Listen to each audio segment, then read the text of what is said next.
once knew a boy who was all teeth, all hard and mad and ongoing. When I met him, we were both wearing blue hospital gowns.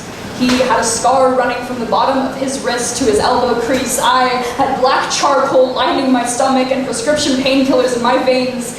He says he was born with teeth, that he came into this world fighting with fists raised high, saying, "This is what I am. Don't you forget, I am the reason that hurricanes are named after people."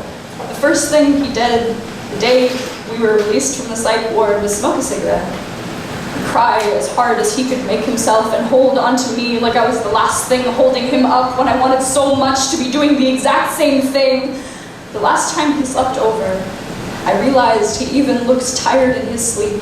This boy, all winged, angry and quiet and powerful, he never stopped fighting. He has mental illness lined up like pebbles in his palm, but he fell asleep with me.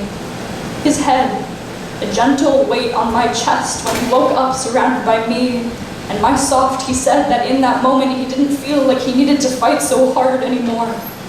A few weeks passed and I could see him breaking apart, crumbling through my fingers. He called me most days and described all the parts of himself that were hurting. How his dad hit him again, how he found a crack pipe in his mother's sock drawer, how he wanted to rip himself apart, break every bone against a cement wall, how he wanted this to be over.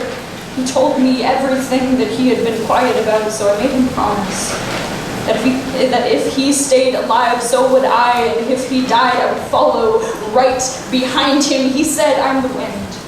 I'm just blowing through, but I will stay for as long as I can and hold your chin in my palm." Another month passed and he became something too close to gone. His bed became locked cell. It became the ribcage to his bloody and atrophied heart, so I became clean blood. Brought him food and medication, and one night he called me over. That was the day I learned how to stitch a wound closed with sewing needle and embroidery thread.